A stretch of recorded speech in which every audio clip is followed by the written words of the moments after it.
Hi everyone, आज के इस वीडियो में मैं आप लोगों तक शेयर करूंगी 2021 का जो यूपी टीजीटी का एग्ज़ाम हुआ था उसमें हिस्ट्री के जितने भी क्वेश्चन आए थे उसके बारे में आज के इस वीडियो में सारे क्वेश्चन मैं आप लोगों तक शेयर करूंगी। हालांकि 2021 का पेपर मैंने भी दिया था, लेकिन वो मेरा क्वेश्चन पेपर मेरे पास इस टाइम नहीं है। लेकिन ये जो मेरे पास बुक है इसमें जितने भी क्वेश्चन आए थे वो सारे क्वेश्चन अच्छे से दिए गए हैं। जैसे ही पेपर में पूछा गया था एकदम उसी तरह से दिया गया है और इसमें उसका सलूशन भी दिया गया है।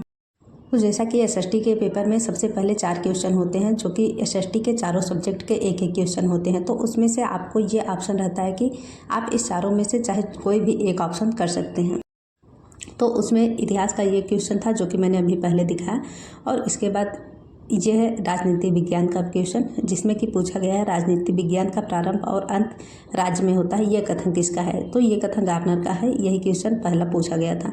तो अब यहाँ से शुरुआत होती है इतिहास सब्जेक्ट की, और इसमें पहला ही क्वेश्चन है कि नालंदा विश्वविद्यालय की स्थापना किसने कराई थी। तो इसका सही आंसर है कुमारगुप्त। और फिर अब चलते हैं इसके दूसरे क्वेश्चन पे। हालांकि उस एग्ज़ाम में कुछ क्वेश्चन विवादित भी थे, लेकिन हमें उस पर नहीं चर्चा करनी है।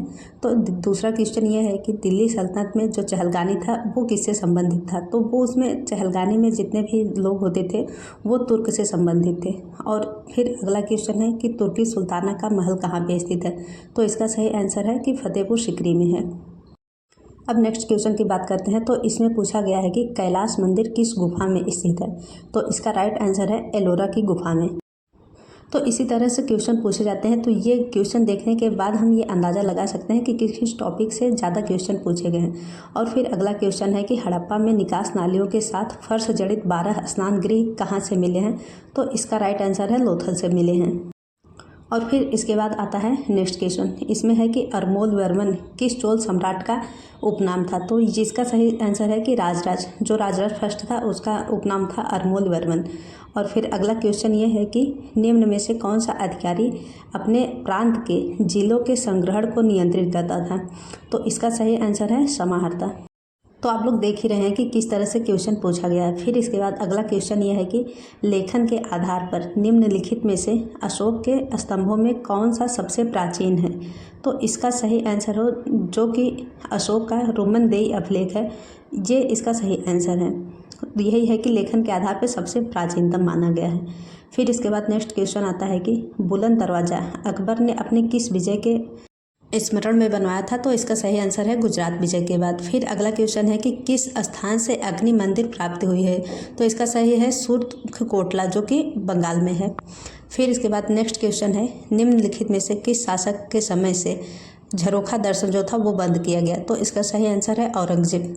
और इसके बाद अगला क्वेश्चन है कि किस एक्ट द्वारा भारतीय सिविल सेवा में बहाली की परीक्षा को इंग्लैंड के साथ भारत में कराना सुनिश्चित हुआ। ये भी क्वेश्चन अभी विवादित है और इस पे अभी केस भी चल रहा है। जब तक निर्णय नहीं आ जाता तब तक हम सही आंसर नहीं मान सकते कि क्या है। हालांकि एग्जामिनर ने माना है कि इसका सही आंसर है इंडियन काउंसिल एक्ट 1893। और अगला क्वेश्चन है कि डायमेकस, जो कि सीरिया का एक राजदूत था, तो वो किसके दरबार में आया था। तो आप लोग जानते हैं बिंदुसार के दरबार में आया था। फिर अगला क्वेश्चन 1883 में सनातन धर्म रक्षणी सभा की स्थापना कहाँ की गई थी। तो इसका सही आंसर है कलकत्ता में। और अगला क्वेश्चन ये है कि कहाँ के राजदूत औरंगजेब के शासन के समय भारत आए थे। तो इसका सही आंसर है कॉन्स्टेंटिनोपल। और अगला क्वेश्चन ये है कि जो मौर्य काल में समाहर्ता अधिकारी होते हैं उस समाहर्ता का अर्थ क्या है। तो इसका अर्थ यह है कि राजस्व का जो आकलन और संग्रहण करते हैं। और फिर नेक्स्ट क्वेश्चन ये है कि वेनसांग जब भारत आया था तो भारत यात्रा का उसका उद्देश्य क्या था। तो उसका उद्देश्य ये माना गया है कि बुद्ध से संबंधित स्थलों पर जाना उसका उद्देश्य था। और फिर नेक्स्ट क्वेश्चन है कि अमरावती का महास्तूप किस काल से संबंधित है। तो अमरावती का महास्तूप सातवाहन काल से संबंधित है।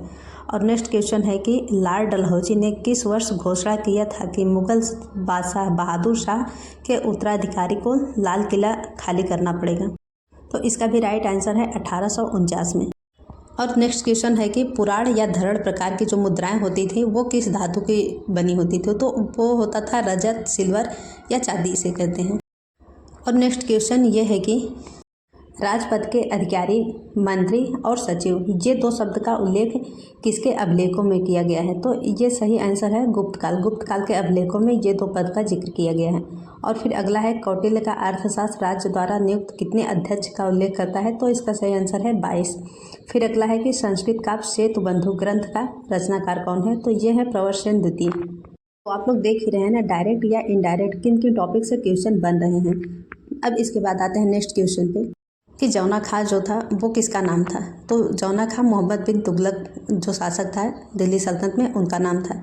फिर इसके बाद किस चोल शासक ने मदुरै कोंड चोल और मथुरांतक की उपाधि धारण की थी? तो इसका सही आंसर है परांतक फर्स्ट ने। तो देख रहे हैं चोल काल से ही डायरेक्ट 4-5 क्वेश्चन बने हुए हैं। अगला क्वेश्चन है कि अर्थशास्त्र में जो विविधा अध्यक्ष का उल्लेख हुआ है वो किसके लिए हुआ है? तो विविधा अध्यक्ष जो होता था वो चरागाह के लिए अध्यक्ष होता था। और इसके बाद अगला क्वेश्चन ये है कि किस सुल्तान ने गुलरुख नाम से कविताएं लिखता था? यह है सिकंदर लोदी। निम्नलिखित में से कौन से मस्जिद भारत में प्रथम तुर्की मस्जिद था? तो इसका सही आंसर है कुव्वत उल इस्लाम मस्जिद, जो कि ऐबक ने बनवाई थी। यह भारत की प्रथम तुर्की मस्जिद मानी जाती है। और फिर मंगल पांडे किस विद्रोह से संबंधित है? तो ये है बैरकपुर से। और फिर अगला क्वेश्चन ये है कि अखिल भारतीय मुस्लिम लीग ने अपने किस अधिवेशन में नागरिक अवज्ञा आंदोलन का खुलकर विरोध किया था? तो इसका सही आंसर है कि इलाहाबाद में जो अधिवेशन हुआ था मुस्लिम लीग का। और फिर अगला क्वेश्चन है कलिंग टप्परानी का लेखक कौन है? तो ये है जय कोंडन, जो कि यह एक तमिल कविता है। और फिर इसके बाद अगला क्वेश्चन ये है कि अशोक का कौन सा शिलालेख धार्मिक समन्वय के बारे में बताता है? तो इसका सही आंसर है कि अशोक का जो 12वां शिलालेख है उसमें धार्मिक समन्वय की बात की गई है। और फिर ये क्वेश्चन है कि प्रभाकर वर्धन की पत्नी ने उनकी मृत्यु के बाद किस नदी पर अपना आत्मदाह किया था? तो ये है सरस्वती नदी। और फिर ये जो क्वेश्चन है ये भी विवादित क्वेश्चन है और इस पे भी कोर्ट केस चल रहा है कि दक्कन सभा का संस्थापक कौन था? तो इसका आंसर माना गया बाल गंगाधर तिलक, लेकिन जब आंसर आएगा तभी पता चलेगा कन्फर्म क्या है। और फिर यह है कि हिरण स्तूप शब्द का सर्वप्रथम उल्लेख कहाँ मिलता है? तो ये सर्वप्रथम ऋग्वेद में मिलता है। तारीख ए मुबारक शाही, इसके लेखक कौन है? तो इसके लेखक हैं याहिया बिन अहमद सरहिंदी। और फिर अगला है कि जैन ग्रंथ कुवलय माला का लेखक कौन है? तो इसके हैं उद्योतन सूरी। और नेक्स्ट है कि एशियाटिक सोसाइटी ऑफ बॉम्बे की स्थापना किस वर्ष हुई थी? तो ये स्थापना हुई थी 1804 ईस्वी में। और फिर इसके बाद का क्वेश्चन आता है जो कि 40 नंबर का क्वेश्चन है कि निम्नलिखित वाकाटक शासकों में किसने चंद्रगुप्त द्वितीय की पुत्री प्रभावती गुप्ता से विवाह किया था? तो इसका सही आंसर है कि रुद्रसेन द्वितीय, जो कि वाकाटक शासक था।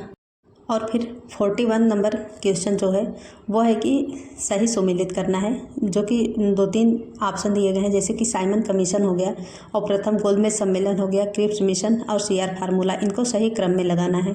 हालांकि इस क्वेश्चन में इसका सन भी मेंशन किया गया है, लेकिन एग्जाम में ऐसा नहीं था। और फिर गुप्तों ने पतलून पहनना किससे सीखा था? तो इसका आंसर है कि गुप्तों ने पतलून पहनना कुशाणों से सीखा था। मेगास्थनीज द्वारा उल्लिखित एस्ट्रोनोमोई अधिकारी किससे संबंधित था? तो इसका सही आंसर है कि नगर के अधिकारी से संबंधित था। और फिर अगला क्वेश्चन है कि समरकंद के मोहम्मद नादिर और मोहम्मद मुराद किसके शासनकाल में भारत आने वाले अंतिम कलाकार थे? तो ये दोनों जहांगीर के समय में भारत आए थे। और फिर अगला क्वेश्चन है कि गविष्ठी क्या थी? तो गविष्ठी जो थी कि गायों के लिए जो संघर्ष होता था तो उसी को गविष्ठी कहा जाता था। और फिर किसने यह घोषणा किया था कि बहादुर शाह की मृत्यु के बाद मुगलों को राजा की उपाधि नहीं मिलेगी? तो यह घोषणा लॉर्ड कैनिंग ने की थी। फिर अगला क्वेश्चन यह है कि शाहदरा का मुगल गार्डन ये कहाँ पे स्थित है? तो शाहदरा का मुगल गार्डन लाहौर में स्थित है। और फिर अगला क्वेश्चन यह है कि 1601 में खानदेश पर अकबर की विजय के स्मृति में कौन सा स्मारक बना था? तो ये बुलंद दरवाज़ा बनाया गया था। फिर इसके बाद अगला क्वेश्चन यह है कि इसमें से कौन सी इमारत है जो कि फतेहपुर सिकरी में स्थित नहीं है? तो इसका सही आंसर है मोती मस्जिद। मोती मस्जिद दिल्ली में स्थित है। और अगला क्वेश्चन है कि ऋग्वेद में तसर शब्द किसके लिए प्रयुक्त किया गया है? तो ये चरखी के लिए किया गया है। और इसके बाद अगला क्वेश्चन है कि जेम्स मिल की जो रचना हुई थी हिस्ट्री ऑफ ब्रिटिश इंडिया, इसका प्रकाशन कब हुआ था? तो इसका सही आंसर है कि इसका प्रकाशन 1817 ईस्वी में हुआ था। अगला क्वेश्चन है कि निम्न में से किसे सुधरी हुई मुद्रा पद्धति को स्थापित करने का श्रेय दिया जाता है? तो इसका सही आंसर है कि शेरशाह को। और किस सुल्तान ने खलीफा को मान्यता देना बंद कर दिया था? तो इसका सही आंसर है कुतुबुद्दीन मुबारक शाह। अगला क्वेश्चन है कि मैसूर के किस युद्ध के बाद टीपू सुल्तान सहायक राज्य बनने के लिए बाध्य हो गया था? तो इसका ऑप्शन है कि चतुर्थ आंग्ल मैसूर युद्ध। शाहजहां के शासन के 8वें वर्ष में शासन के राजकीय इतिहास बादशाह नामक का लेखक कौन है? तो इसका राइट आंसर है कि मोहम्मद आमिल काजविनी। और अगला क्वेश्चन है कि किस अभिलेख में गुप्त वंश के शासक रामगुप्त का नाम मिलता है? तो ये है अमोघ वर्ष का सज्जन ताम्रपत्र लेख। और अगला क्वेश्चन है कि बौद्ध स्थल नालंदा विश्वविद्यालय का उत्खनन किसने करवाया था? तो इसका राइट आंसर है कि डॉक्टर स्पूनर ने इसका उत्खनन करवाया था। और इसके बाद का क्वेश्चन ये है कि निम्नलिखित स्मारक में से किसमें रजत की छत, संगमरमर, स्वर्ण तथा बहुमूल्य पत्थरों के मिश्रित सजावट का प्रयोग किया गया है? तो इसका सही आंसर यह है कि दीवाने खास, जो कि दिल्ली में स्थित है, उसमें ये सारी विशेषताएं पाई जाती हैं। और फिर अगला क्वेश्चन यह है कि दिल्ली सल्तनत में बरीद ए मुमालिक अधिकारी किससे संबंधित था? तो ये गुप्तचर विभाग का प्रमुख होता था। और अगला क्वेश्चन है कि अलाउद्दीन द्वारा निर्मित अलाई दरवाज़ा कहाँ तक जाने का प्रवेश द्वार कहा जाता है? तो ये कुब्बत उल इस्लाम मस्जिद जाने का प्रवेश द्वार कहा जाता है। किस चोल शासक ने सुमात्रा और मलावा पर विजय प्राप्त किया था? तो ये था राजेंद्र फर्स्ट। निम्नलिखित में से किस चोल शासक ने संपूर्ण सिंघल को विजित किया था? तो इसका सही आंसर है राजेंद्र फर्स्ट। और फिर इसके बाद अगला क्वेश्चन आता है 63 नंबर, जो कि इतिहास का लास्ट क्वेश्चन है। यह है कि निम्नलिखित में से कौन इंडियन सिविल लिबर्टीज यूनियन से घनिष्ठ रूप से जुड़ा था? तो इसका सही आंसर है कि जवाहरलाल नेहरू इससे जुड़े हुए थे। तो यह रहा यूपीटीजीटी 2021 का एसएसटी पेपर में जो हिस्ट्री का क्वेश्चन पूछा गया था 62। तो यही 62 क्वेश्चन है। तो आप इसको आधार बना के अपनी तैयारी को देख सकते हैं कि किस किस टॉपिक से ज़्यादातर क्वेश्चन पूछे जाते हैं। तो बस आज का यही रहा। फिर इसके बाद अगली वीडियो में मैं जो सिविक्स सब्जेक्ट का है 62 क्वेश्चन, उस पर भी वीडियो बनाने की कोशिश करूँगी। तो आज के लिए बस इतना ही।